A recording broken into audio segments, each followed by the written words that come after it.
எல்லாருடைய பார்வையும் என் மேலதான் இருக்கு.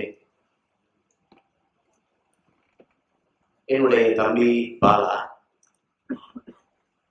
அவன் போராளி அல்ல, பள்ளி மாணவன்,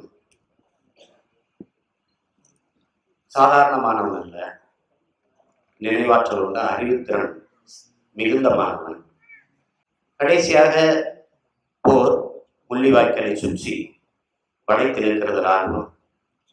மக்கள் எல்லோரும் சிங்கள ராணுவத்தின் அழைப்பை ஏற்று வெளியேறுகிறார்கள்.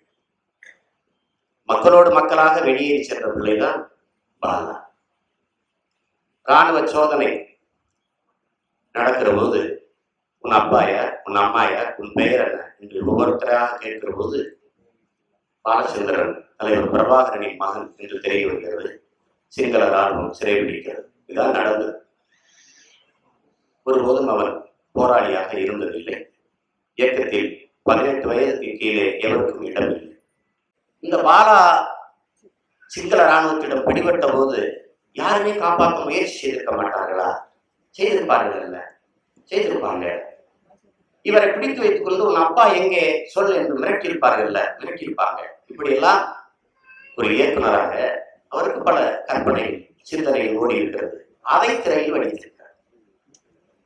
திரையில் நீங்கள் பார்க்க போறதெல்லாம் உண்மை அல்ல, ஆனால் எல்லாமும் பொய் அல்ல. இதை நீங்கள் தெரிந்து கொள்ள வேண்டும் என்பதற்காக சொல்ல. இதில் எது மதிக்கத்தக்கது?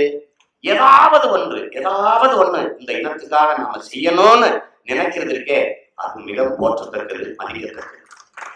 அந்த வழியில் இசையமைத்து பாட்டு எழுதி எல்லாவற்றையும் செய்த என்னுடைய நண்பர் பிரவீன் காந்திக்கு என்னுடைய பாராட்டுகள். இப்படி வருகிற முயற்சிகள் முறிக்கப்பட்டு விடக்கூடாது என்பதற்காகவே என் அருமை ஐயா விக்ரமானவர் சொன்னது போல குறைகள் இருக்கலாம், ஆனாலும் இந்த படங்கள் திரைக்கு வரணும். இல்லையென்றால் இது போன்ற படங்களே எடுக்கப்படாது போய்விடும். என்னுடைய தலைவனுக்கு ஒரு பெரிய கனவு இருந்தது. சின்லர்ஸ் லிஸ்டை போல, பிரேவ் ஹார்ட்டை போல எமதேன விடுதலை போராட்டமும் இந்த திரைப்படமாக வந்து விடாதா என்ற ஏக்கம் இருந்தது. அதன் வெளிப்பாடுதான் ஆணிடு, எல்லாரும் போன்ற படங்கள். அது போன்ற முயற்சிகள் எப்போதும் வரவேற்கப்பட வேண்டும் என்பதற்காகவே இந்த புலிப்பார்வை போன்ற படங்கள் வரணும்னு நாங்க நினைக்கிறோம். எனது அருமை சொந்தங்களே, நிறைய பேசணும், நிறைய சொல்லணும். எதிர் கருத்து இருக்கலாம் உங்களுக்கு, ஆனால் நீங்கள் எல்லோரும் நீங்கள் எதிரிகள். மாற்று கருத்து உள்ளவரெல்லாம் நாங்கள் வெறுக்கக்கூடியவர்கள். உங்கள் கருத்து இருக்கிற உங்களையும் எங்களவர்களாக மாற்றுவதுதான் எங்கள் பணி. அதற்காகத்தான் உங்கள் பிள்ளை சீமான் இந்த மேடையில் இருக்கிறது. கருத்து இருக்கலாம். சுப்பிரமணிய சாமியை விட எங்க போராட்டத்துக்கு மாற்று கருத்து உள்ளவர் இருக்கிறாரா? அது வேற.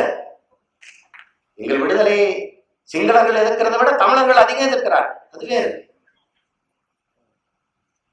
ஆனால் எதிர்க்கிறவர்கள் எல்லாரும் நமது எதிரிகள்.